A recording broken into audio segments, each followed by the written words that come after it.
Hello, good afternoon, नमस्कार। स्वागत है आप सबका PWIIT jam CSIR net YouTube channel पे। ये है टारगेट सीरीज जो कि टारगेट कर रही है IIT जैम 2025 एग्जाम को। मेरा नाम है डॉक्टर आशीष और हम लोग आज की क्लास में वैक्सीन्स के बारे में देखने जा रहे हैं। प्रीवियस क्लास जो इससे पहले रही थी वहां पे हमने IIT जैम में आए हुए इम्यूनोलॉजी के क्वेश्चंस देखे थे, और जो आज की क्लास है वो मेनली टारगेट करने वाली है वैक्सीन्स के बारे में बात करेंगे। वैक्सीन्स की हिस्ट्री क्या रही है उसके बारे में बात करेंगे। जनरेशन ऑफ वैक्सीन्स, जनरेशन ये वो प्रोडक्शन वाला नहीं है, वैक्सीन्स की कौन कौन सी जनरेशन्स रही हैं उसके बारे में बात है। वैक्सीन्स पढ़ने से पहले सबसे पहले हमें पता होना चाहिए कि वैक्सीन हमें किस तरह की इम्यूनिटी प्रोवाइड करेगी, किस तरह की इम्यूनिटी वैक्सीन हमें प्रोवाइड कर रही है उसके बारे में हमें थोड़ा सा आइडिया होना चाहिए। तो अगर हम लोग इम्यूनिटी को डिस्कस करते हैं, इम्यूनिटी के बारे में जब हम बात करते हैं तो इम्यूनिटी को हम बोलते हैं एक तो एक्वायर्ड इम्यूनिटी और दूसरा इनेट इम्यूनिटी। इम्यूनिटी के बारे में जब बात करते हैं तो हम बोलते हैं हमारे पास दो तरह की इम्यूनिटी की बातें करते हैं हम लोग। एक इम्यूनिटी है हमारे पास इनेट इम्यूनिटी और दूसरी इम्यूनिटी है acquired immunity. So one is innate immunity, जिसको हम लोग इनबोर्न इम्यूनिटी बोलते हैं। वो सारे के सारे इम्यून कंपोनेंट्स जो आपको बाय बर्थ आपके पास प्रेजेंट है उसको इनेट इम्यूनिटी बोलते हैं। Second is acquired immunity, second one is acquired immunity. Acquired immunity जब हम अपने लाइफ ड्यूरेशन में जो भी इम्यूनिटी अक्वायर करते हैं उसको एक्वायर्ड इम्यूनिटी बोलते हैं। सिंपल सी बात है। यहां पे अगर कोई आपको एग्जांपल बोले तो आपके पास जो इम्यून सेल्स है, फॉर एग्जांपल जो आपकी बॉडी में इम्यून सेल्स है वो इनेट इम्यूनिटी का पार्ट है। वो क्या है? इनेट इम्यूनिटी का पार्ट। अब इसमें से जैसे फॉर एग्जांपल मैक्रोफेज हो गई, मैक्रोफेज हो गई, पॉलीमोर्फो न्यूक्लियर सेल्स हो गई, ये इनेट इम्यूनिटी के पार्ट है। म्यूकोसल बैरियर हो गए, एंटी माइक्रोबियल पेप्टाइड्स हो गए, एंटी माइक्रोबियल पेप्टाइड्स जैसे कि लाइसोजाइम हो गया, डिफेंसिन हो गया। तो ये कुछ बातें हैं जो कि इनेट इम्यूनिटी में आती है। एक्वायर्ड इम्यूनिटी के बारे में बात करें तो एक्वायर्ड इम्यूनिटी को जो है उसको हम लोग अटेन कर सकते हैं नेचुरल वे में और आर्टिफिशियल वे में। एक्वायर्ड इम्यूनिटी के बारे में बात करते हैं। चलो एक्वायर्ड इम्यूनिटी को हम लोग डिवाइड करते हैं। एक तो कैसा? Natural way. हम लोग एक तो नेचुरल वे में हमें एक्वायर्ड इम्यूनिटी मिल सकती है, और दूसरा तरीका क्या है? आर्टिफिशियल वे में हमें एक्वायर्ड इम्यूनिटी मिल सकती है। आर्टिफिशियल वे यूजुअली क्या होता है? यूजुअली एक्वायर्ड इम्यूनिटी में हम ज्यादातर, ठीक है, एंटीबॉडीज के बारे में बात करते हैं। एक्वायर्ड इम्यूनिटी में हम लोग लिम्फोसाइट्स के बारे में बात करते हैं, बी लिम्फोसाइट्स और टी लिम्फोसाइट्स से रिलेटेड इम्यूनिटी।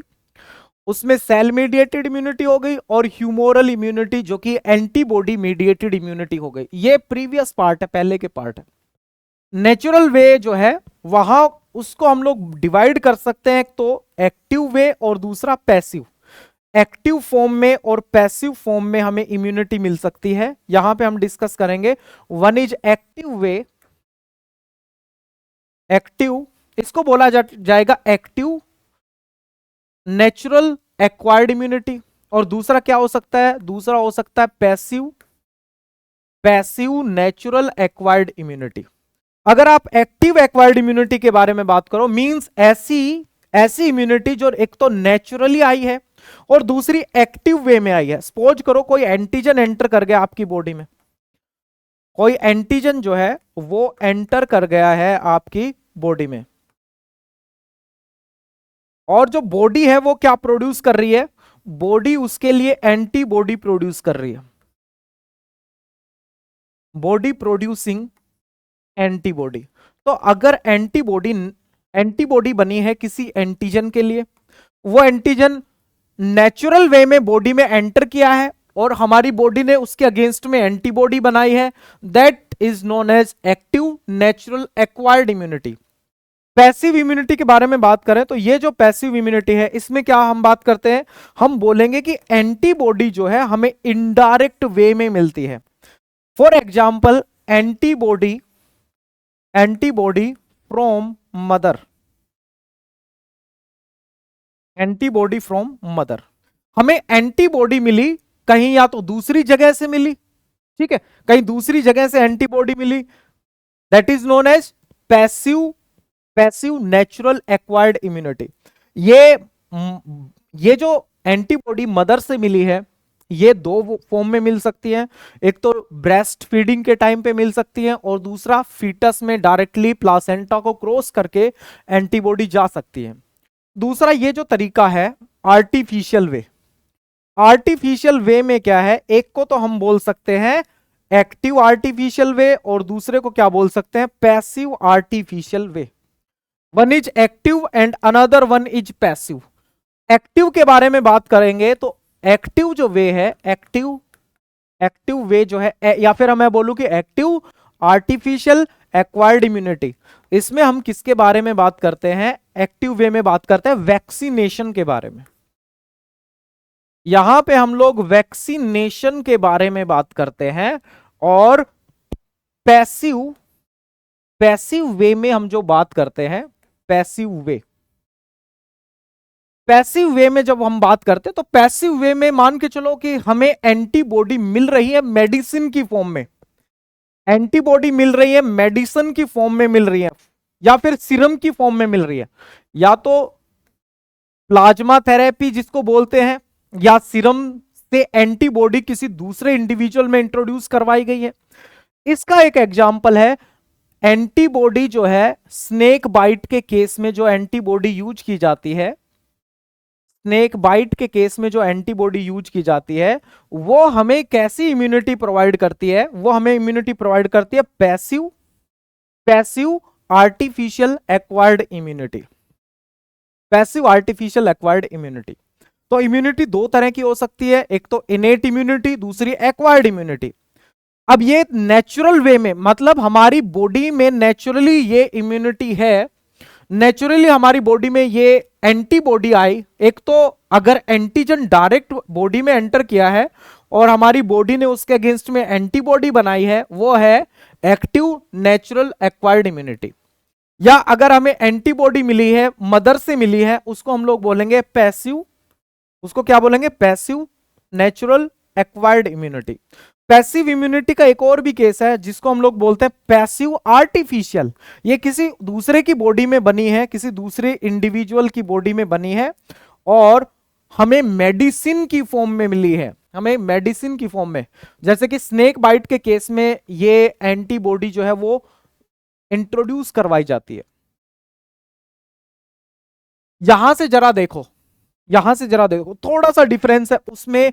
ये जो फ्लो चार्ट है, इस फ्लो चार्ट में और पिछले वाले फ्लो चार्ट में थोड़ा सा डिफरेंस है।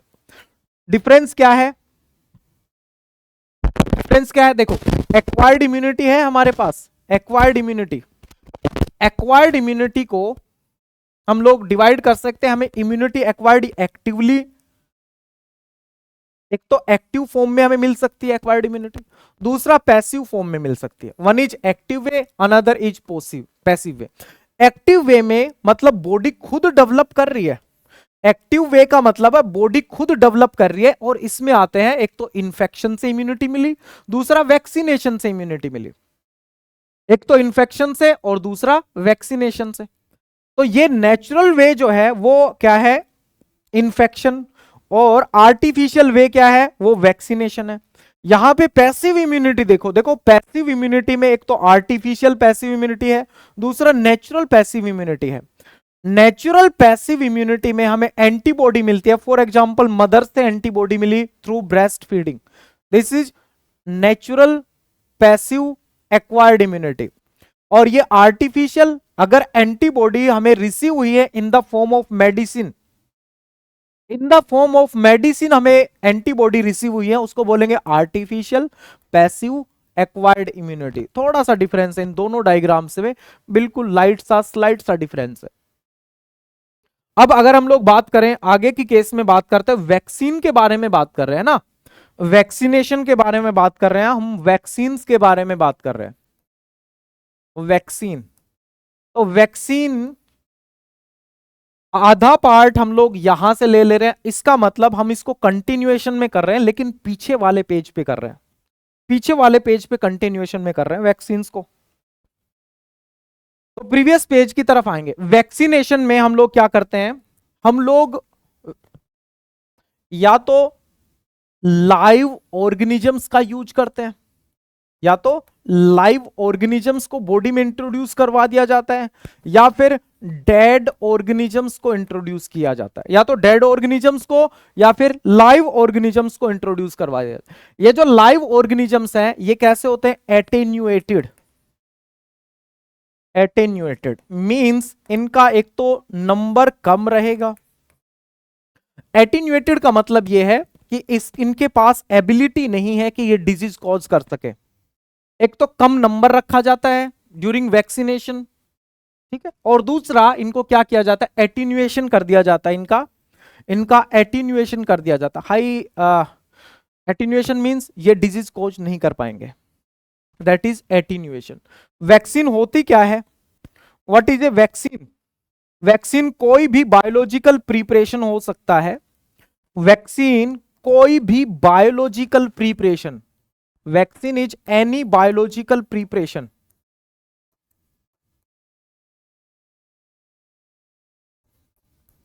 कोई भी बायोलॉजिकल प्रिपरेशन जो हमें क्या प्रोवाइड करता है, विच प्रोवाइड्स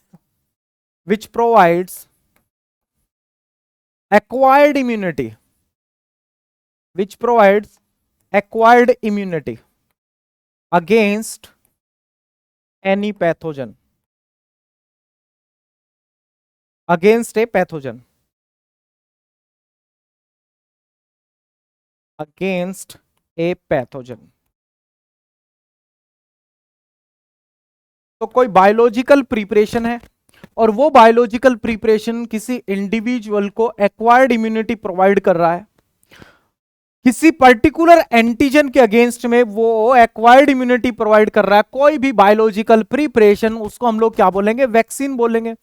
अब हम बात कर रहे थे वैक्सीन के केस में कि वैक्सीन में यूजुअली तो क्या होता है, यूजुअली लाइव ऑर्गेनिजम्स का या तो यूज किया जा सकता है या फिर डेड ऑर्गेनिजम्स का यूज किया जा सकता है। ये बात आपको समझ में आएगी जब हम लोग फर्स्ट जनरेशन वैक्सीन के बारे में बात करेंगे। वैक्सीन के बारे में पता कब चला, कैसे चला, चलो हिस्ट्री के बारे में जानते हैं, वैक्सीन की हिस्ट्री क्या रही है। ठीक है, वैक्सीन के हिस्ट्री के बारे में बात करते हैं।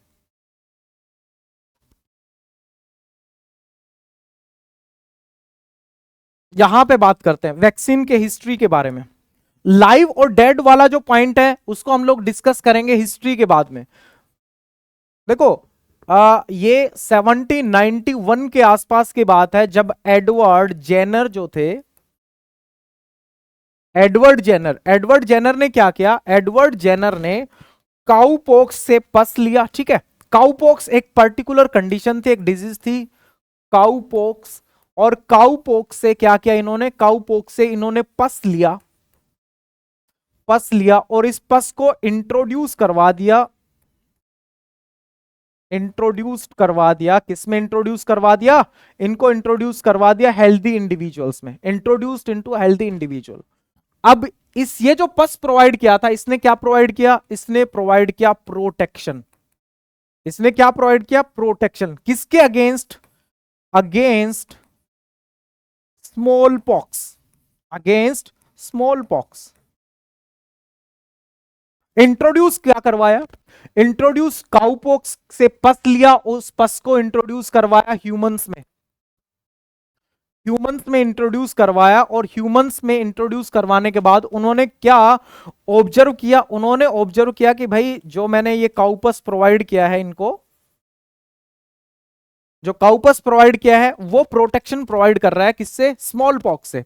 ये आइडिया कहां से आया, ये वाला जो आइडिया था ये एडवर्ड जेनर को आया, कहां से, वो इंडिविजुअल्स जो गाय के साथ काम कर रहे थे, वहां पे गाय को मान के चलो काउपॉक्स हुआ, वो इंडिविजुअल जो वहां पे गाय के साथ काम कर रहे थे या जो कैटल्स के साथ काम कर रहे थे, वो प्रोटेक्टेड थे किससे, स्मॉल पॉक्स से वो प्रोटेक्टेड थे।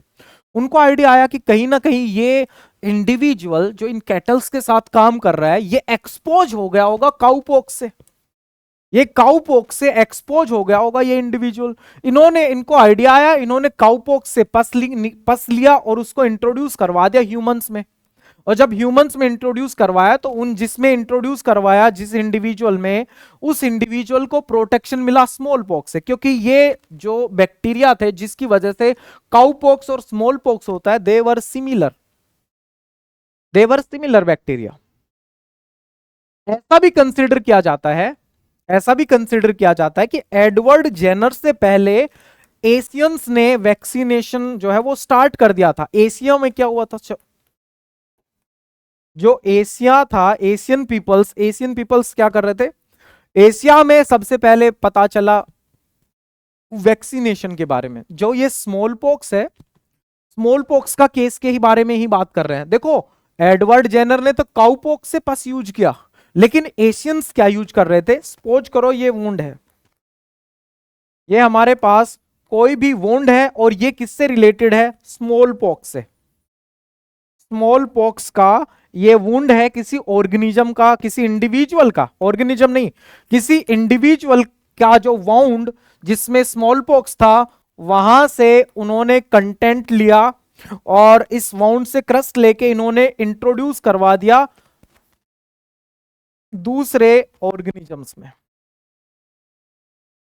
दूसरे ह्यूमन में इंट्रोड्यूस करवा दिया। अब प्रॉब्लम ये थी, ये क्या कर रहे थे, वाउंड से कुछ क्रस्ट लेकर के, वाउंड से कुछ क्रस्ट लेकर के उस क्रस्ट को इंट्रोड्यूस करवा रहे थे दूसरे ह्यूमंस में। अब कुछ तो प्रोटेक्टेड हो गए और किसी में बीमारी हो गई, ठीक है। कुछ तो कैसे थे, सम वर प्रोटेक्टेड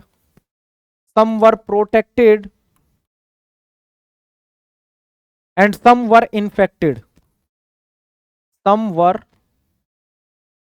इन्फेक्टेड, कुछ तो प्रोटेक्ट हो गए लेकिन कुछ कैसे बचे, कुछ जो थे सम वर इन्फेक्टेड। तो एशियंस ने भी स्मॉल पॉक्स के लिए मतलब वैक्सीन जो है वो डेवलप करने की कोशिश की थी और वो इस फॉर्म में डेवलप करने की कोशिश की थी।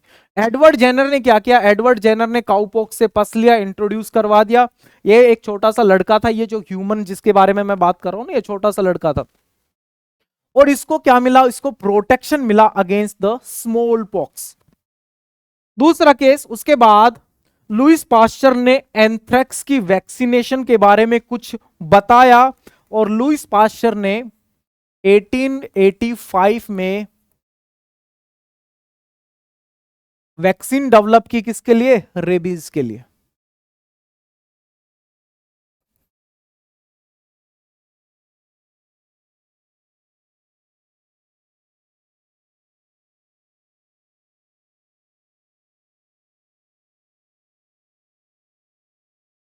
इन्होंने रेबीज के लिए यह डेवलप की, रेबीज के लिए वैक्सीन डेवलप की, ठीक है। तो लुइस पास्चर ने जो वैक्सीन डेवलप की वो किसके लिए डेवलप की, रेबीज के लिए ये वैक्सीन डेवलप की थी, किसने, लुइस पास्चर ने। वैक्सीनेशन के बारे में हम यहां से देखते हैं, देखो अगर हम बात करते हैं रेबीज वैक्सीन, तो रेबीज वैक्सीन में इनएक्टिवेटेड फॉर्म को यूज किया गया था, ऑर्गेनिज्म की इनएक्टिवेटेड फॉर्म को, ठीक है। तो ये उसके बाद वैक्सीनेशन जो है वो चलता गया। उसके बाद ये जो वैक्सीनेशन या फिर वैक्सीन का जो डिस्कवरी था वो कंटिन्यू होता चला गया। जो बात आती है वो फर्स्ट वैक्सीन के बारे में आती है। फर्स्ट वैक्सीन स्मॉल पॉक्स के अगेंस्ट में बनी थी। सेकंड वैक्सीन में लुइस पास्चर ने एंथ्रेक्स के बारे में कुछ बात कर रहे थे लुइस पास्चर 1881 में, लेकिन 1885 में उन्होंने वैक्सीन डेवलप की, किसके अगेंस्ट में, रेबीज के अगेंस्ट में इन्होंने वैक्सीन को क्या किया, डेवलप किया। जब हम जनरेशन ऑफ वैक्सीन की बात करते हैं, जब हम जनरेशन ऑफ वैक्सीन के बारे में बात करते हैं तो वहां पर हम बात करते हैं किसके बारे में, first generation vaccine, second generation vaccine and third generation of vaccine. First generation vaccine, second generation vaccine और थर्ड जनरेशन वैक्सीन। यहां पे होल ऑर्गेनिज्म का यूज किया जाता है। यूजुअली यहां पे मैं माइक्रोब यूज कर दे रहा हूं,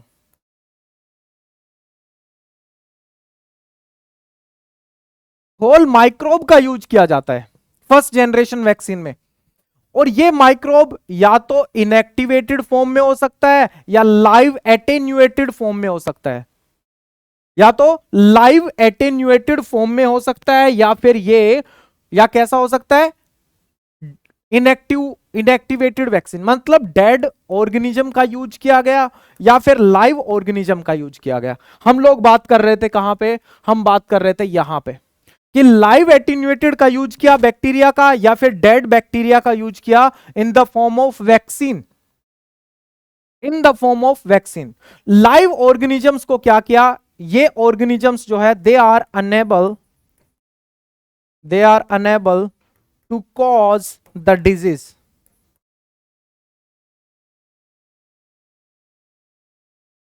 ये भी डिजीज कॉज नहीं कर सकते, ये भी डेड फॉर्म है, लेकिन ये लाइव एटीन्यूएटेड फॉर्म है, ये भी डिजीज कॉज जो है वो नहीं कर सकते। तो दोनों के अंदर मल्टीप्लीकेशन नहीं होता, इसमें भी मल्टीप्लीकेशन नहीं हो पाएगा, इसमें भी मल्टीप्लीकेशन नहीं हो पाएगा। दोनों के अंदर ट्रांसक्रिप्शन और ट्रांसलेशन भी देखने को नहीं मिलेगा।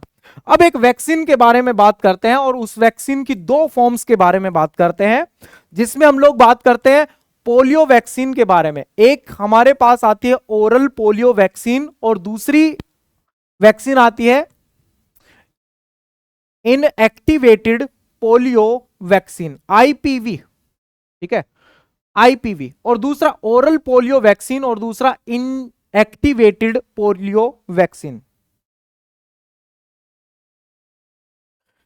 इसको हम लोग इंजेक्टिवेटेड भी बोल सकते हैं, इनएक्टिवेटेड भी बोल सकते हैं। इंजेक्टिवेटेड क्यों, क्योंकि ये इंजेक्शन की फॉर्म में दी जाती है, आईपी, ठीक है। इनएक्टिवेटेड पोलियो वैक्सीन इसको आईपी की फॉर्म में दिया जाता, इसको इंजेक्शन की फॉर्म में दिया जाता है, और ओरल पोलियो वैक्सीन जो है उसको ड्रॉप्स की फॉर्म में दिया जाता है, और थ्रू माउथ इस वैक्सीन को दिया जाता है, थ्रू माउथ।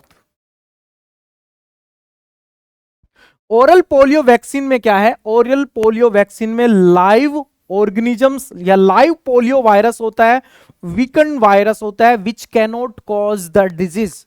लेकिन जो आईपीवी है, इंजेक्टेड फॉर्म है पोलियो वैक्सीन की, वहां पे किल्ड वायरस का यूज किया जाता है, हाई एनर्जी की रेडिएशंस देकर के इनको किल्ड कर दिया जाता है। अब यहां पे बात करें ओरल पोलियो वैक्सीन, ये ओरल वैक्सीन के बारे में बात करें तो ओरल पोलियो वैक्सीन किसको स्टिमुलेट कर देता है, ये ओरल पोलियो वैक्सीन जो है वो वहां पे जो म्यूकोसा मेम्ब्रेन है, म्यूकोसा, या फिर हम बात करें गट का म्यूकोसा,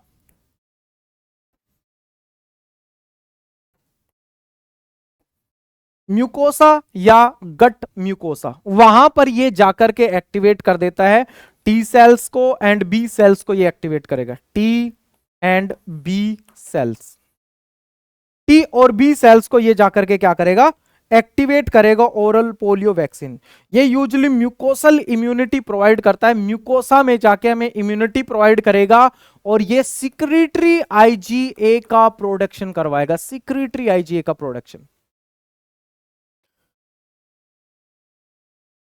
अगर हम बात करें ओरल पोलियो वैक्सीन और इंजेक्टेड पोलियो वैक्सीन या इनएक्टिवेटेड पोलियो वैक्सीन, अगर हम इसके बारे में बात कर रहे हैं, इन दोनों के बारे में बात कर रहे हैं, तो इनके अंदर वायरस के तीनों स्ट्रेन प्रेजेंट होंगे, ठीक है, all three strain of virus, all three strain of virus, और इसमें भी तीनों के तीनों स्ट्रेन होते हैं। इसलिए ये दोनों के दोनों जो है, चाहे ओरल पोलियो वैक्सीन हो या फिर हमारे पास इनएक्टिवेटेड पोलियो वैक्सीन हो, ये दोनों के दोनों हमें तीनों तरह के स्ट्रेन से प्रोटेक्शन प्रोवाइड करते हैं, तीनों तरह के स्ट्रेन से ये प्रोटेक्शन हमें प्रोवाइड करते हैं। Got it?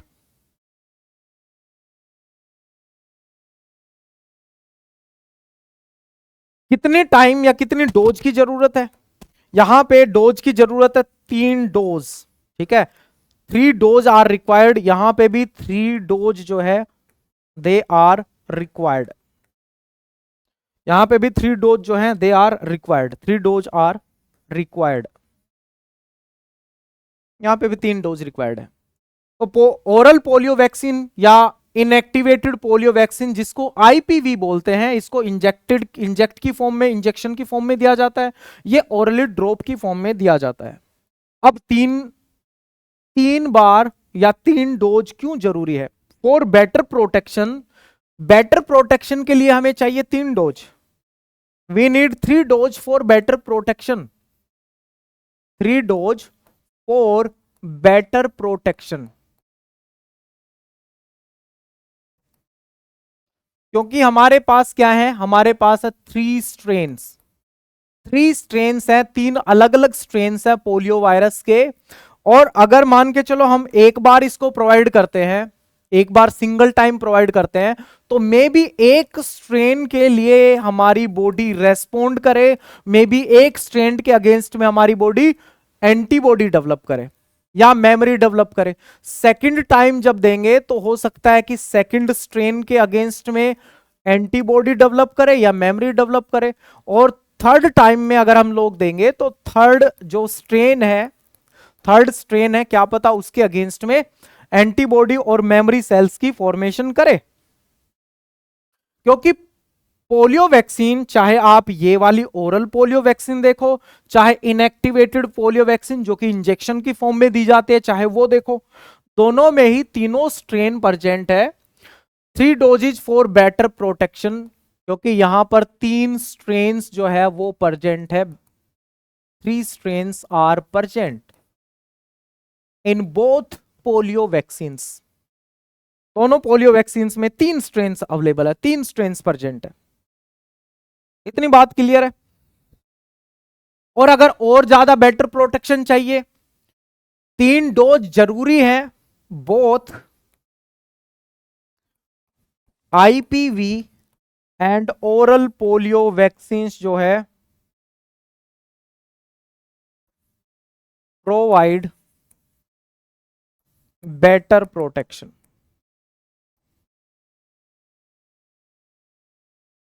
ये तो बेटर प्रोटेक्शन प्रोवाइड करती हैं, लेकिन यहां पे 3 डोज चाहिए, 3 डोज जो है they are necessary, 3 dose are necessary.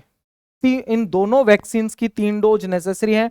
चाहे आप ओरल पोलियो वैक्सीन ले रहे हो तो भी 3 डोज जरूरी है, और अगर आप इनएक्टिवेटेड पोलियो वैक्सीन, जिसको इंजेक्टिवेटेड पोलियो वैक्सीन भी बोल सकते हैं, उसकी भी 3 डोज हमें चाहिए। जनरेशन के बारे में बात कर रहे थे। अब ये जो पोलियो वैक्सीन है, ये किस जनरेशन की वैक्सीन हो सकती है? हम लोग जनरेशन के बारे में बात कर रहे थे कि वैक्सीन के अलग अलग जनरेशन है।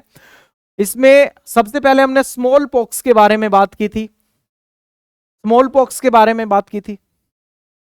हम अगर फर्स्ट जनरेशन वैक्सीन के बारे में बात करें तो यहां पे या तो डेड फॉर्म ऑफ ऑर्गेनिज्म लिया जाता है या लाइव फॉर्म लिया जाता है, एटीन्यूएटेड फॉर्म। आप डेड फॉर्म में बात करो, डेड फॉर्म में बात करो तो डेड फॉर्म दी जाती है किसमें? वापस आओ। डेड फॉर्म जो है ऑर्गेनिज्म की डेड फॉर्म दी जाती है, किल्ड फॉर्म दी जाती है इनएक्टिवेटेड पोलियो वैक्सीन में, और लाइव फॉर्म दी जाती है ओरल पोलियो वैक्सीन में। अब बिना देरी के हम लोग जनरेशंस के बारे में बात कर लेते हैं। सबसे पहले बात करते हैं फर्स्ट जनरेशन वैक्सीन। सबसे पहले हम बात करते हैं first generation vaccine, first generation vaccine. यहां पे कंप्लीट होल ऑर्गेनिज्म का यूज किया जाता था, होल ऑर्गेनिज्म जो है उसका यूज किया जाता था, होल ऑर्गेनिज्म, होल ऑर्गेनिज्म जो है उसको यूज किया जाता था, whole organism as a vaccine और होल ऑर्गेनिज्म एज वैक्सीन। दूसरी बात यह है कि ये या तो डेड हो सकता है ऑर्गेनिज्म, या फिर डेड या फिर किल्ड हम लिख सकते हैं, या फिर ये हो सकता है लाइव बट एटीन्यूएटेड,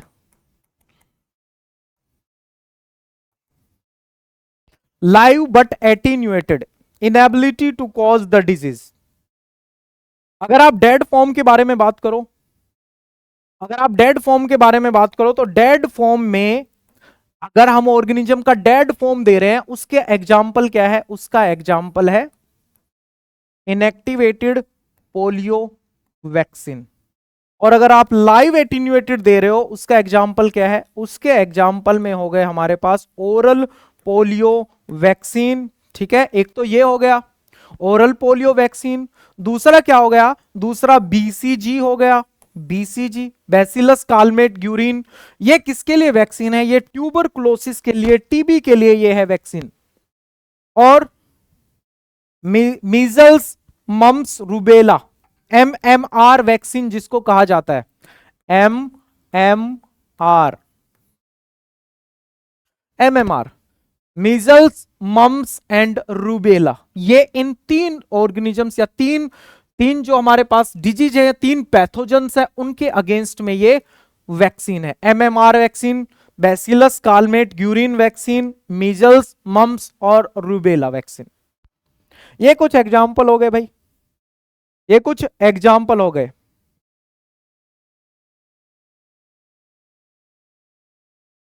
यहां पे लिखा भी होगा, शायद आगे लिखा होगा, मीजल्स हो गया, मम्स हो गया और रूबेला हो गया। ठीक है, मीजल्स, मम्स और रूबेला।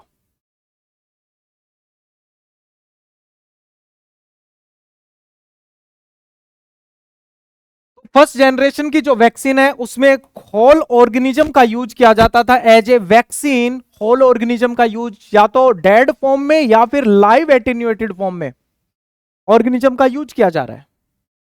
दूसरा, अगर हम लोग यहां पे बात करें रेस्पॉन्स का, तो यहां पे बी एंड टी सेल्स का हमें रेस्पॉन्स देखने को मिलेगा। B and T cells response, B and T cell response. इस केस में बी और टी सेल दोनों का हमें रेस्पॉन्स देखने को मिलेगा। That was the first generation vaccine. और 80% जो वैक्सीन हैं, 80% जो वैक्सीन अवेलेबल हैं, they are first generation vaccine. 80% vaccine are first generation vaccine.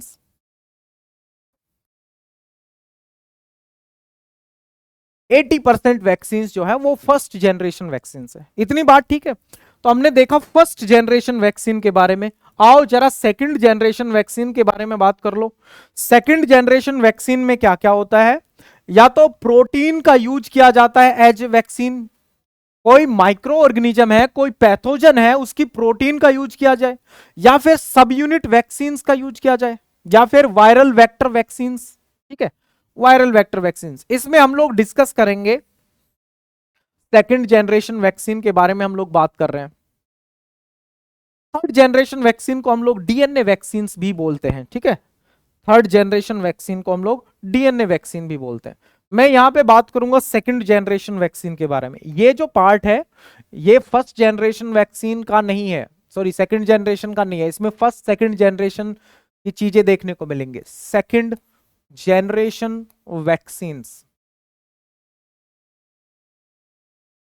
अब सेकंड जनरेशन की वैक्सीन में क्या हुआ, यहां पे क्या अलग चीजें हैं सेकंड जनरेशन की वैक्सीन में? चलो आओ देखते हैं। यहां पे क्या यूज हुआ? यहां पे यूज हुआ part of an organism, part of a pathogen, part of pathogen. यहां पे पैथोजन का कोई पर्टिकुलर पार्ट जो है उसको यूज किया गया। So the part of pathogen और द पार्ट ऑफ एंटीजन, और द पार्ट ऑफ एंटीजन यहां हम लोग शो कर रहे हैं। सपोज करो मैं यहां शो कर रहा हूं, ये मेरे पास एक पैथोजन है, पैथोजन में मैं उसका न्यूक्लिक एसिड शो कर रहा हूं, उसका जेनेटिक मटेरियल शो कर रहा हूं। सपोज करो मैं जेनेटिक मटेरियल शो कर रहा हूं, मैंने इतना शो कर दिया जेनेटिक मटेरियल, और इस जेनेटिक मटेरियल में एक छोटा सा जो रीजन है वो हमें प्रोवाइड कर रहा है सरफेस प्रोटीन। एक छोटा सा पार्ट, ये पार्ट जिसको मैं एक्स पार्ट बोल रहा हूं, ये हमें क्या प्रोवाइड कर रहा है? ये हमें प्रोवाइड कर रहा है प्रोटीन, और ये प्रोटीन जाकर के क्या बनाएगी? सरफेस प्रोटीन बनाएगी। तो ये इसका क्या है? ये इसका जेनेटिक मटेरियल है। जेनेटिक मटेरियल, किसी भी पैथोजन का जेनेटिक मटेरियल है, उस जेनेटिक मटेरियल में सपोज करो ये जो जीन है या ये जो पार्ट है ये क्या बना रहा है, it is making a surface protein, a surface protein. Suppose करो ये सरफेस प्रोटीन बना रहा है। हमने क्या किया, हमने इस पार्ट को क्या कर लिया, इस पार्ट को एक्सट्रैक्ट कर लिया। हमने इस पार्ट को क्या कर लिया, एक्सट्रैक्ट कर लिया, और हमने रिकॉम्बिनेंट डीएनए टेक्नोलॉजी के थ्रू बहुत सारा सरफेस प्रोटीन बना लिया। हमने इस पार्ट को एक्सट्रैक्ट कर लिया और रिकॉम्बिनेंट डीएनए टेक्नोलॉजी के थ्रू, आरडीटी के थ्रू सरफेस प्रोटीन बना लिया in bulk quantity. Surface protein, वो सरफेस प्रोटीन, ये ये जो हमारे पास पैथोजन है, ये जो पैथोजन है, इस पैथोजन का जेनेटिक मटेरियल लेकर के हमने रिकॉम्बिनेंट डीएनए टेक्नोलॉजी के थ्रू सरफेस प्रोटीन बना लिया, बल्क क्वांटिटी में, बल्क में बना लिया। अब ये जो सरफेस प्रोटीन है, ये जो सरफेस प्रोटीन है, ये हमें डिजीज तो कोज कर नहीं सकता, डिजीज तो कोज कर नहीं सकता, लेकिन ये इम्यून सिस्टम को स्टिमुलेट कर सकता है। और ये बल्क में जो हमने बनाया है, बल्क में जो हमने सरफेस प्रोटीन बनाया है, इसको यूज कर दिया as a vaccine, use as vaccine. तो सेकंड जनरेशन की वैक्सीन में क्या हुआ, पैथोजन का या एंटीजन का कोई पार्ट जो है उसको यूज किया गया। फॉर एग्जाम्पल, हमने पैथोजन के जेनेटिक मटेरियल को देखा और हमें पता चला कि इस जेनेटिक मटेरियल में ये वाला जो पार्ट है या ये वाला जो जीन है वो बना रहा है सरफेस प्रोटीन। हमने उस जीन को एक्सट्रैक्ट कर लिया, आप ऐसा मान लो, या हमने रिकॉग्नाइज कर लिया उस जीन को। हमने रिकॉम्बिनेंट डीएनए टेक्नोलॉजी के थ्रू उस प्रोटीन को बना लिया बल्क क्वांटिटी में, और उस प्रोटीन को, सरफेस प्रोटीन को हमने यूज किया as a vaccine.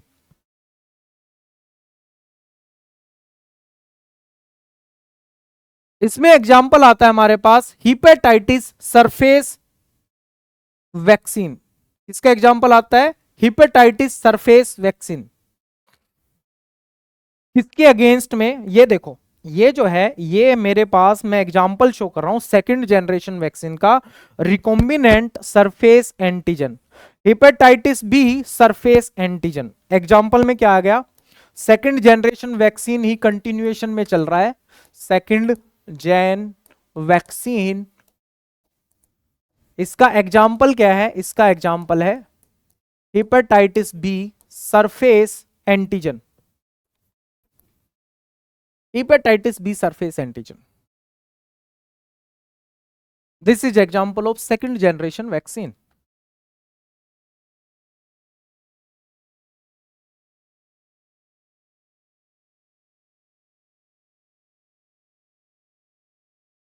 Third generation vaccine में क्या हुआ, थर्ड जनरेशन वैक्सीन में क्या अलग है, थर्ड जनरेशन वैक्सीन में क्या अलग है। थर्ड जनरेशन वैक्सीन को हम लोग क्या बोलते हैं, DNA vaccine. Next is third generation vaccine, third generation vaccine. Third generation vaccine में क्या होता है, डीएनए जो है उसको इनकॉर्पोरेट किया कर दिया जाता है बॉडी में। मान के चलो डीएनए जो है उसको बॉडी में इनकॉर्पोरेट कर दिया जाता है। डीएनए वैक्सीन में क्या है, ये मान के चलो ये एक डीएनए है, ये एक डीएनए है, और ये डीएनए किसी एंटीजन या किसी पैथोजन का ये डीएनए है, किसी एंटीजन या किसी पैथोजन का ये डीएनए है। इस डीएनए को हम लोग, इस डीएनए को हम लोग क्या करेंगे,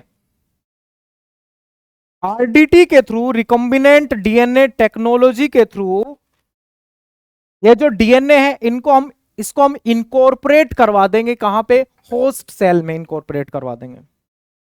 ये डीएनए जो है इट गॉट्स इनकॉर्पोरेटेड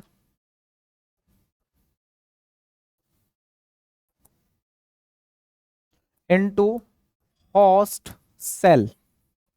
सपोज करो होस्ट सेल में इनकॉर्पोरेट करवा दिया आपने, यहां पे यूज किया रिकॉम्बिनेंट डीएनए टेक्नोलॉजी, आरडीटी का यूज किया आपने, आरडीटी का आपने प्लाज्मिड वेक्टर का यूज किया, इस डीएनए को आपने वेक्टर के साथ आपने भेज दिया, ठीक है। आरडीटी के थ्रू इस डीएनए को आपने इनकॉर्पोरेट करवा दिया, आपने इस डीएनए को इंजेक्ट करवा दिया होस्ट की बॉडी में, इंजेक्ट करवा दिया। अब ये जो डीएनए है, ये डीएनए क्या करवा दिया, इंजेक्ट करवा दिया। ये जो डीएनए है ये होस्ट के जेनेटिक मटेरियल में इनकॉर्पोरेट हो जाएगा। इसको मैं इनकॉर्पोरेट करवा दे रहा हूं होस्ट के जेनेटिक मटेरियल में। सपोज करो ये मैंने इनकॉर्पोरेट करवा दिया, इनकॉर्पोरेट हो गया होस्ट के जेनेटिक मटेरियल में। सपोज करो यहां से मैंने इसको क्या करवा दिया, इनकॉर्पोरेट करवा दिया।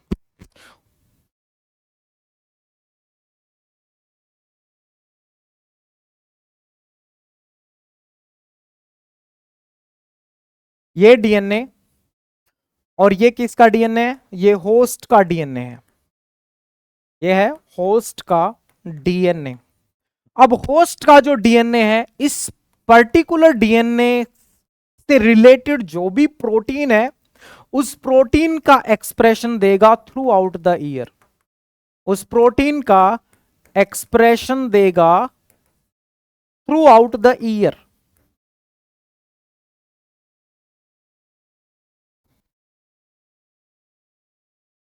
काफी सालों तक ये प्रोटीन हमारी बॉडी में बनेगी और हमारा इम्यून सिस्टम जो है वो इसके अगेंस्ट में एंटीबॉडी बनाएगा। Immune system will generate or will produce antibody throughout the life.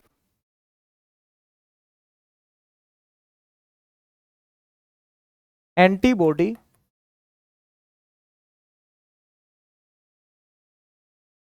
throughout life और throughout years, throughout the years, कई सालों तक हमारा इम्यून सिस्टम इसके अगेंस्ट में एंटीबॉडी बनाएगा। थर्ड जनरेशन वैक्सीन में क्या था, अगर कोई डीएनए, एंटीजन का डीएनए जो कि कोड कर रहा है किसी स्पेशल प्रोटीन को, जो इनकोड कर रहा है किसी भी स्पेशल प्रोटीन को, हमने क्या किया, सपोज करो वो सरफेस प्रोटीन है, पिछला वाला जो ऐसा केस था सपोज करो वही केस है, हमने रिकॉम्बिनेंट डीएनए टेक्नोलॉजी के थ्रू उसको इनकॉर्पोरेट करवा दिया, उसको इंजेक्टेड करवा दिया into host body. Host body में हमने क्या करवा दिया, उसको इनकॉर्पोरेट करवा दिया उस डीएनए को।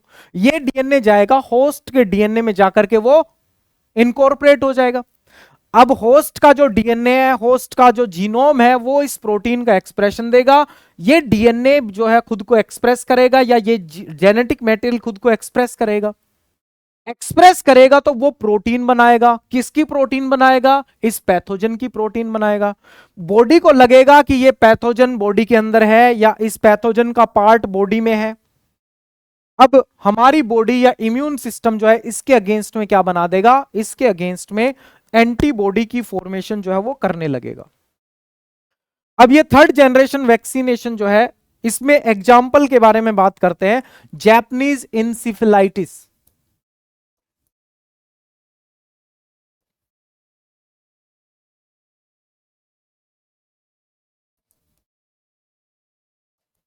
जैपनीज इंसिफिलाइटिस जो है वो इसका एग्जाम्पल हो गया। This is example, third generation vaccine का एग्जाम्पल ये है। प्रॉब्लम कहां पे आती है थर्ड जनरेशन वैक्सीन में, प्रॉब्लम ये आती है कि जो हमारा जेनेटिक मटेरियल है, जो हमारा जेनेटिक मटेरियल है वो जेनेटिक मटेरियल में म्यूटेशन हो सकता है।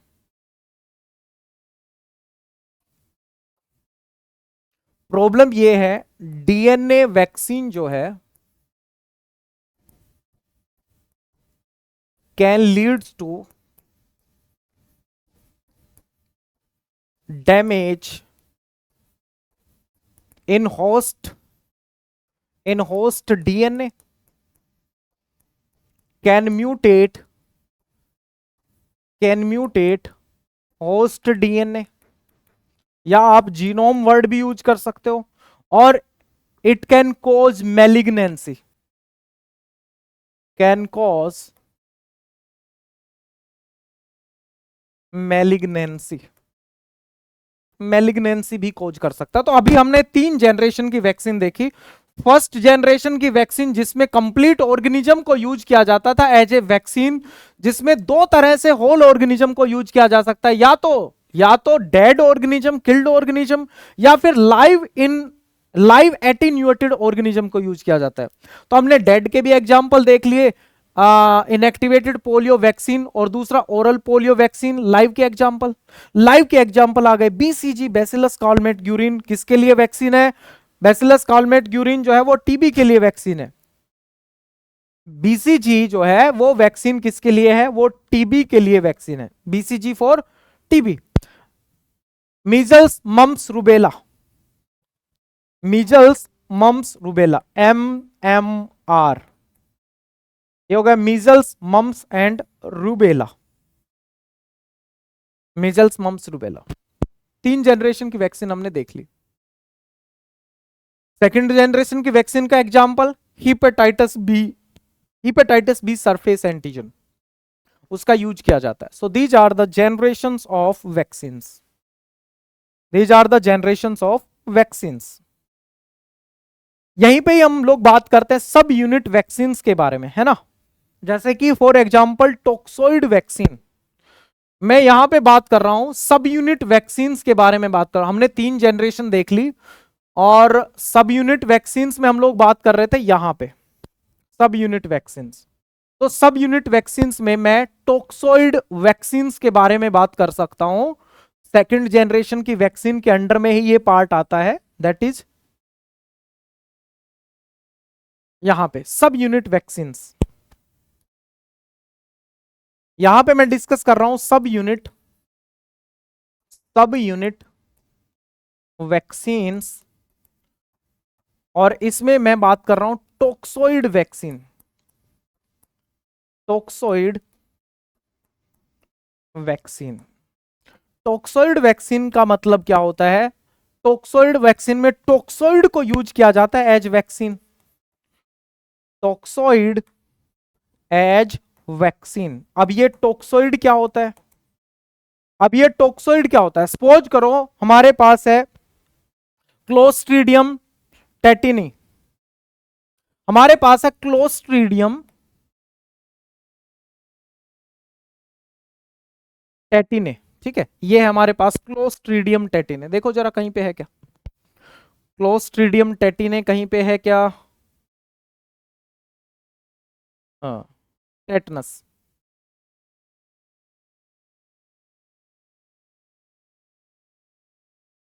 तो हम लोग सब यूनिट वैक्सीन में टॉक्सोइड वैक्सीन के बारे में बात कर रहे हैं, और टॉक्सोइड वैक्सीन में कोई टॉक्सोइड का यूज किया जाता है एज ए वैक्सीन। तो ये टॉक्सोइड एक्चुअल में होता क्या है? फॉर एग्जाम्पल हम बात कर रहे हैं क्लोस्ट्रीडियम टेटिनी के बारे में। क्लोस्ट्रीडियम टेटिनी जो है वो एक एक्जोटोक्सिन रिलीज कर रहा है, ये क्लोस्ट्रीडियम टेटिनी है। क्लोस्ट्रीडियम टेटिनी कोज क्या करता है? टेटनस कोज करता है। ये रिलीज कर रहा है एक एक्जोटोक्सिन, ये एक एक्जोटोक्सिन रिलीज कर रहा है, और उस एक्जोटोक्सिन का जो नाम है दैट इज टेटनोस्पैज्मिन।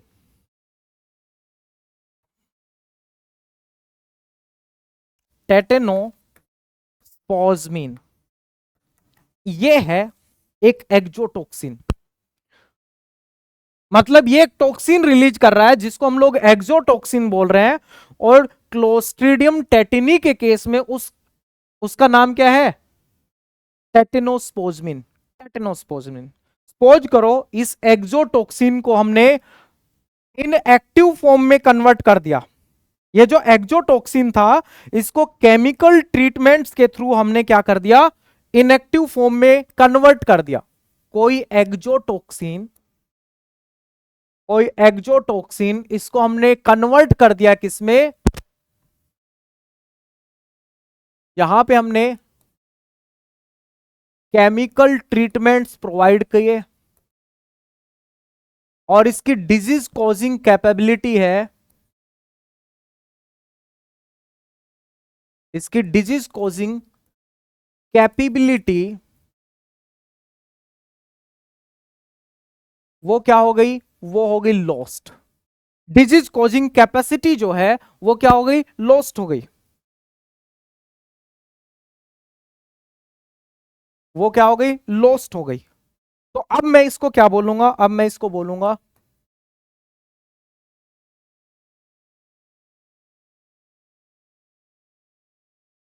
अब मैं इसको बोलूंगा टॉक्सोइड। एक एक्जोटोक्सिन की अगर डिजीज कॉजिंग कैपेसिटी लॉस्ट हो जाए तो उसको क्या बोला जाएगा, टॉक्सोइड। उसको क्या बोला जाएगा, टॉक्सोइड।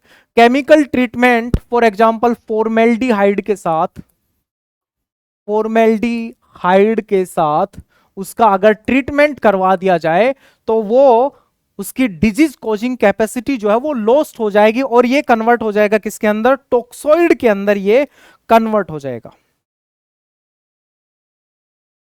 ओके,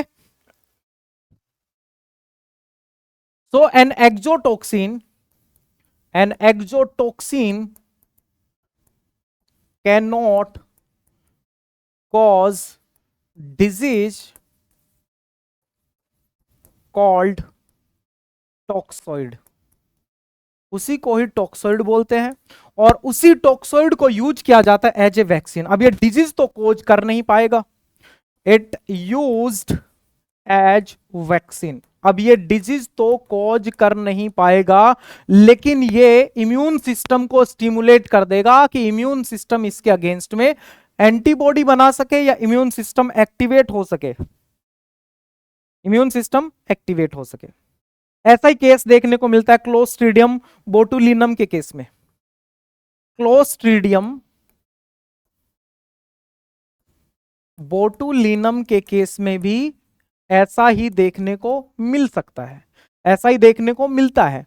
ये एक एक्जोटोक्सिन रिलीज कर रहा है, ये भी क्या रिलीज करता है, ये भी रिलीज करता है एक एक्जोटोक्सिन, और उस एक्जोटोक्सिन का जो नाम है that is known as botulinum. इसके एक्जोटोक्सिन का नाम क्या है, ये एक्जोटोक्सिन जो ये रिलीज कर रहा है उस एक्जोटोक्सिन का नाम क्या है, बोटुलिनम। तो टोक्सोइड से हम वैक्सीन बना सकते हैं। कोई पूछे टेटनस का वैक्सीन कैसा वैक्सीन है, टेटनस का जो वैक्सीन है वो एक टोक्सोइड वैक्सीन है, और उसमें हम लोग एक एक्जोटोक्सिन का यूज करके वैक्सीन बनाते हैं, और उस एक्जोटोक्सिन को पहले किस में कन्वर्ट करते हैं, हम टोक्सोइड में कन्वर्ट करते हैं। और टोक्सोइड में कैसे कन्वर्ट करते हैं, केमिकल ट्रीटमेंट के थ्रू उसको टोक्सोइड में कन्वर्ट करते हैं। ये हो गई हमारे पास टोक्सोइड वैक्सीन।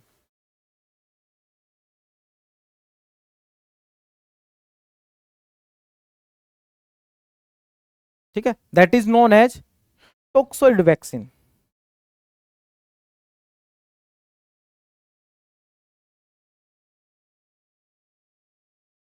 नेक्स्ट पे देखो, नेक्स्ट पे देखो हम लोग यूज कर सकते हैं कॉन्जुगेटेड वैक्सीन के बारे में भी हम लोग बात कर सकते हैं। कॉन्जुगेटेड वैक्सीन, कॉन्जुगेटेड वैक्सीन क्या होती है, सपोज करो मैं कॉन्जुगेटेड वैक्सीन के बारे में, मल्टीवैलेंट और कॉन्जुगेटेड वैक्सीन, यहां पे मैं शो कर रहा हूं मल्टीवैलेंट, मल्टीवैलेंट और कॉन्जुगेटेड वैक्सीन। सपोज करो किसी एंटीजन का प्रोटीन पार्ट है, ओके, हमारे पास किसी एंटीजन का किसी पैथोजन का प्रोटीन पार्ट है, और मैं चाह रहा हूं कि उसकी इम्यूनोजेनेसिटी को मैं इंक्रीज कर दूं। If I am wanting to increase the immunogenicity,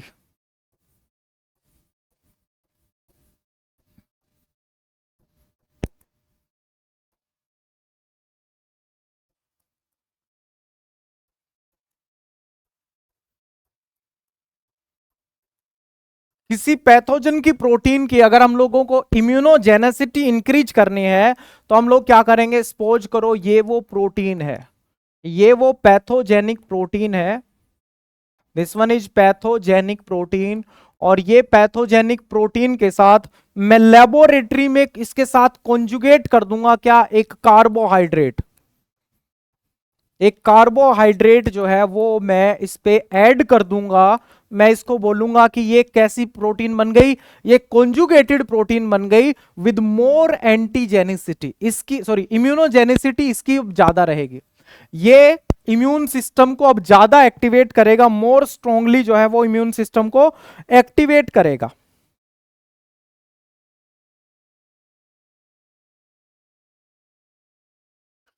ठीक है, तो हमने क्या कर दिया, इसको कॉन्जुगेट कर दिया कार्बोहाइड्रेट के साथ। अब ऐसा वैक्सीन का एग्जाम्पल में हम लोग बात करते हैं, यहां पे एग्जाम्पल में हम लोग बात करेंगे किसके बारे में, Haemophilus, Haemophilus influenza, Haemophilus type B influenza vaccine.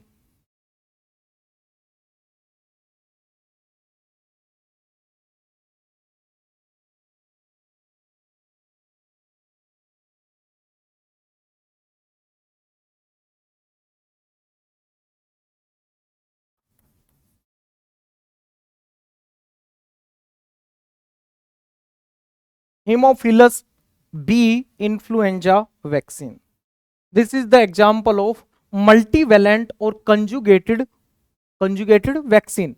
हमने क्या किया, इसको इसको कंजुगेट कर दिया, कार्बोहाइड्रेट इसके साथ हम लोगों ने अटैच कर दिया। अब हम इसको क्या बोलेंगे, it is a hetero conjugated vaccine, it is a hetero conjugated vaccine, hetero conjugated vaccine. समझ में आया, हिट्रो कॉन्जुगेटेड वैक्सीन क्या है या मल्टीवेलेंट वैक्सीन क्या है, एक ऐसी वैक्सीन जिसमें हमने पैथोजन प्रोटीन को, पैथोजन प्रोटीन की इम्यूनोजेनेसिटी बढ़ाने के लिए क्या किया, उस प्रोटीन के साथ लेबोरेटरी में हमने उसमें ऐड कर दिया कार्बोहाइड्रेट जो है वो अटैच कर दिया, दिस वन इज कार्बोहाइड्रेट, ये कार्बोहाइड्रेट अटैच कर दिया, कार्बोहाइड्रेट ऐड कर दिया इस प्रोटीन के साथ, तो ये हिट्रो कॉन्जुगेटेड प्रोटीन बन गई, हिट्रो कॉन्जुगेटेड वैक्सीन बन गई। एग्जाम्पल आ गया हीमोफिलस बी इन्फ्लुएंजा वैक्सीन, है कहीं पे क्या, haemophilus influenza vaccine, haemophilus influenza type B vaccine जो कि एक पॉलीसैकेराइड प्रोटीन कैरियर, इसमें एक पॉलीसैकेराइड है प्लस क्या है, एक प्रोटीन कैरियर है, एक पॉलीसैकेराइड और एक प्रोटीन कैरियर है। तो ये कैसा है, हिट्रो कॉन्जुगेटेड या फिर मल्टीवेलेंट, मल्टीवेलेंट वैक्सीन है ये, मल्टीवेलेंट वैक्सीन। डिप्थीरिया की वैक्सीन, इसमें इसमें क्या यूज किया गया है, एंडोटॉक्सिन यूज किया गया, कैसा, इनएक्टिवेटेड एंडोटॉक्सिन। तो क्या मैं इसको यूज बोल सकता हूं टॉक्सोइड, क्या मैं इसको टॉक्सोइड बोल सकता हूं, तो डिप्थीरिया के लिए हो गई, टेटनस के लिए हो गई, लिखा है ना टॉक्सोइड, टॉक्सोइड वैक्सीन, तो ये हमारे पास टॉक्सोइड वैक्सीन है डिप्थीरिया के लिए, टेटनस के लिए। हमारे पास मल्टीवेलेंट और कॉन्जुगेटेड वैक्सीन है हीमोफिलस इन्फ्लुएंजा बी के लिए, मल्टीवेलेंट या conjugated vaccine haemophilus influenza type B के लिए।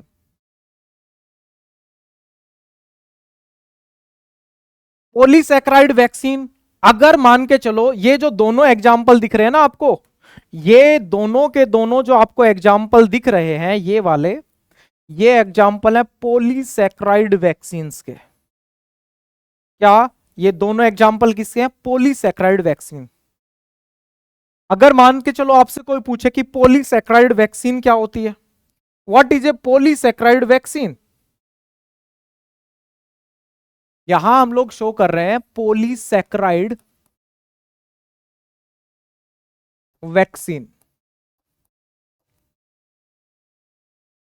यहां चलो मैं शो कर रहा हूं, मान के चलो हमारे पास पैथोजन है और पैथोजन का ये क्या है, ये है सेल वॉल, पैथोजन का ये सेल वॉल है, दिस इज सेल वॉल, और सेल वॉल के बाहर मैं शो कर रहा हूं पॉलीसैकेराइड, यहां पॉलीसैकेराइड प्रेजेंट है। सपोज करो यहां क्या प्रेजेंट है, it is a polysaccharide.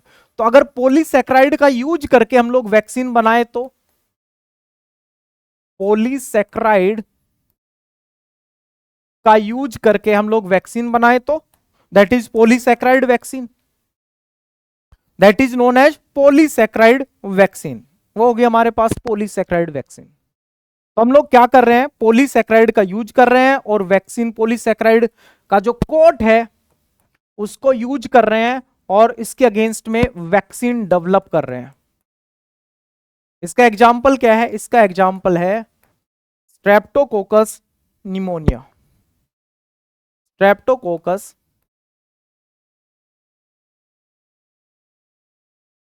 Streptococcus pneumonia is the example of polysaccharide vaccine.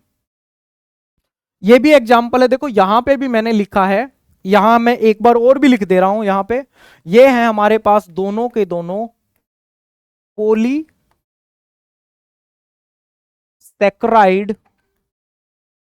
Vaccine. ये है हमारे पास दोनों के दोनों पॉलीसैकेराइड वैक्सीन, नाइसेरा मेनिनजाइटिस, ठीक है, मेनिनजाइटिस। ये जो वर्ड है नाइसेरा, नाइसेरा मेनिनजाइटिडिस, ये वर्ड एनसीईआरटी में भी आता था, पुरानी एनसीईआरटी में भी। नाइसेरा मेनिनजाइटिडिस, ठीक है, ये थोड़ा सा अटपटा सा नाम है, इसको देखना पड़ेगा। तो ये पॉलीसैकेराइड वैक्सीन जो है इसको हम लोग कंसिडर कर सकते हैं। देखो है तो ये भी polysaccharide vaccine. Haemophilus, Haemophilus influenza B भी एक पॉलीसैकेराइड वैक्सीन है, लेकिन यहां पे ये कैरियर प्रोटीन यहां पे ऐड की, ए प्रोटीन के साथ पॉलीसैकेराइड हमने अटैच कर दिया या पॉलीसैकेराइड के साथ प्रोटीन अटैच कर दिया। इन दोनों में से कोई भी फॉर्म हो सकती है। हमने हमने क्या किया, हमने हिट्रो कॉन्जुगेटेड वैक्सीन यूज की। हिट्रो कॉन्जुगेटेड का मतलब दो अलग अलग तरह की चीज। सपोज करो एक लिपिड के साथ प्रोटीन है, एक लिपिड के साथ कार्बोहाइड्रेट है, that is hetero conjugated vaccine. तो एक बार मैं इसको एक बार रिवाइज करवा दे रहा हूं जनरेशन ऑफ वैक्सीन को। तो हमारे पास वैक्सीन का फर्स्ट जनरेशन है जिसमें होल ऑर्गेनिज्म यूज किया जाता है एज ए वैक्सीन, और यहां पर या तो डेड ऑर्गेनिज्म को यूज किया जा रहा है या फिर लाइव ऑर्गेनिज्म को यूज किया जा रहा है, आइदर डेड और द लाइव ऑर्गेनिज्म। लाइव है वो एटीन्यूएटेड है क्योंकि इसमें कैपेसिटी नहीं है, एबिलिटी नहीं है कि वो डिजीज कॉज कर दे। सेकेंड जनरेशन वैक्सीन में हम लोग बात करते हैं किसके बारे में, कि हम क्या सेकेंड जनरेशन की वैक्सीन में हम लोग कोई पैथोजन का पार्ट को यूज करते हैं। पैथोजन का पार्ट जैसे कि हमने यहां पे यूज किया पैथोजन का पार्ट, सरफेस एक प्रोटीन ले लिया हमने, सरफेस प्रोटीन, उस सरफेस प्रोटीन को या तो एक्सट्रैक्ट कर लिया, आइदर सरफेस प्रोटीन को एक्सट्रैक्ट कर लिया या फिर वो जेनेटिक मटेरियल का पार्ट या वो जीन जो इस प्रोटीन को कोड कर रहा है उसको हमने एक्सट्रैक्ट कर लिया आरडीटी के थ्रू, बल्क में बना दी वो प्रोटीन, या उस प्रोटीन के अमाइनो एसिड का सीक्वेंस हमने पता कर लिया कि ये सीक्वेंस है, बनाओ अब प्रोटीन, या तो ऐसा कर दिया हमने, अब उसको यूज किया जाए वैक्सीन। तो सेकंड जनरेशन वैक्सीन में हम पार्ट यूज कर रहे हैं पैथोजन का, और सेकंड जनरेशन वैक्सीन में ही आता है सब यूनिट इसमें आता है टॉक्सोइड वैक्सीन, और यहीं पर ही क्या आता है हमारे पास, यहीं पर ही क्या आता है मल्टीवैलेंट वैक्सीन, मल्टीवैलेंट या फिर कॉन्जुगेटेड वैक्सीन।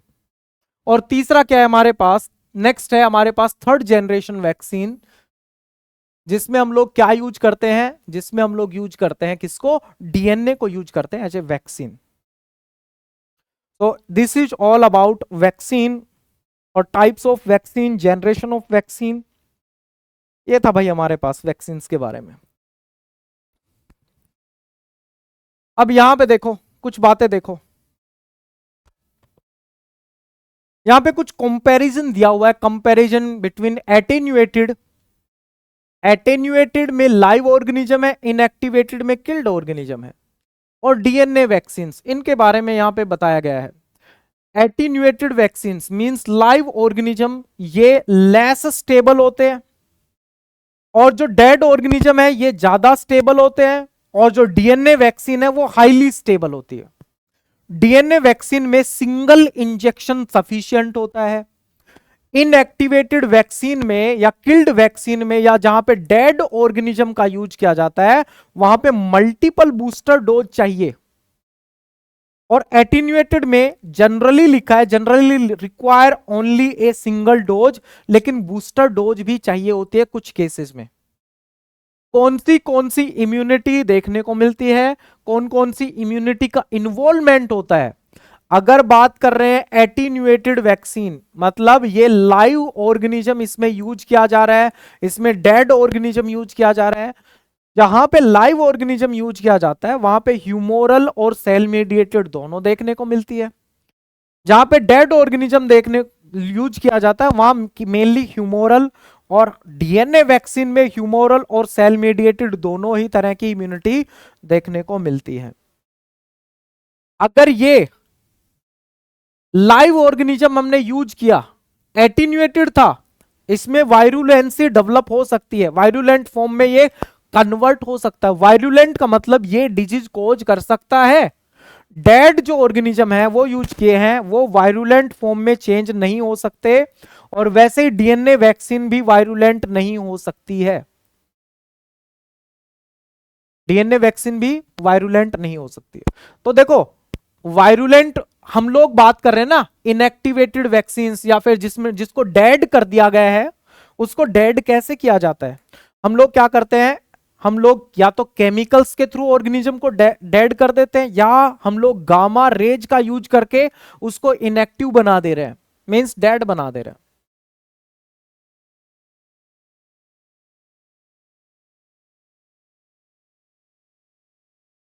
ठीक है, तो ये इनके बीच में कुछ मेजर सा डिफरेंस यहां पे देखने को मिला था।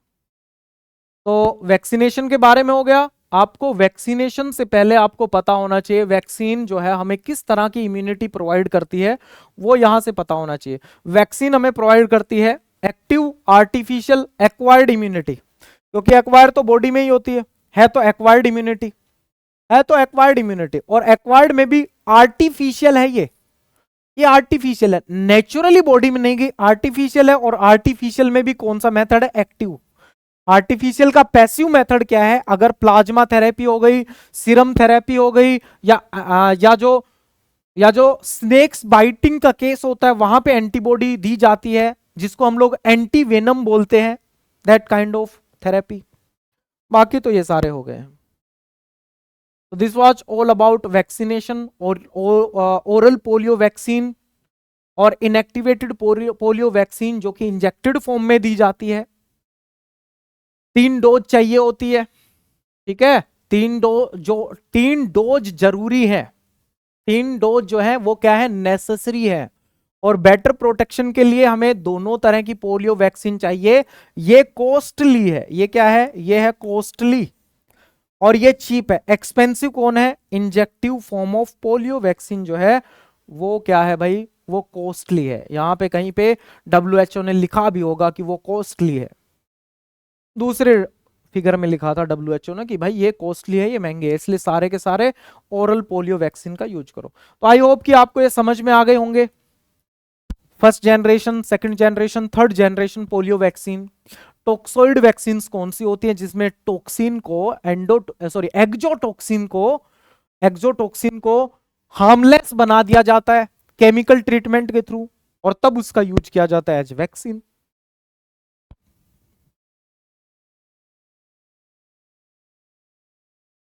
ठीक है, ये कुछ बातें थी। पॉलीसैकेराइड वैक्सीन हो गई, ये था सी। तो यहीं से हम देख सकते हैं पॉलीसैकेराइड थर्ड जनरेशन वैक्सीन। ठीक है भाई, आज के लिए बस इतना ही। होमवर्क में देखो मेरी तरफ से मैक्सिमम पार्ट जो है वो कवर हो गया होगा। यहाँ पे इम्यूनोलॉजी हम मैक्सिमम कवर कर चुके हैं। अब जब भी क्लास आएंगी यूट्यूब पे, जब भी क्लास आएंगी, हम लोग एनिमल फिजियोलॉजी के बारे में, एनिमल फिजियो जो है वो स्टार्ट करेंगे।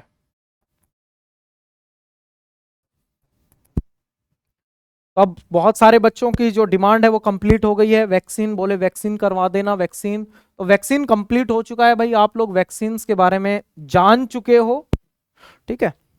नेक्स्ट क्लास रहेगी, जब जब भी रहेगी आपको पता चल जाएगा नेक्स्ट क्लास के बारे में कि कब रहेगी। और अब नेक्स्ट क्लास रहेगी या तो क्वेश्चन प्रैक्टिस की रहेगी या फिर एनिमल फिजियोलॉजी हम लोग डिस्कस करेंगे। चलिए, wish you all the very best, बहुत बढ़िया पढ़ाई करते रहे। जो भी आईआईटी जैम के स्टूडेंट्स तैयारी कर रहे हैं 2025 की, एग्जाम आपका नजदीक आता जा रहा है, रिवीजन बढ़ा दो, केमिस्ट्री फिजिक्स और मैथमेटिक्स पे फोकस करना थोड़ा अब शुरू कर दो, उन पार्ट्स को भी देखो, और बायोटेक्नोलॉजी वाले पार्ट के रिवीजन बढ़ा दो, उसके क्वेश्चन प्रैक्टिस बढ़ा दो। Okay, thank you.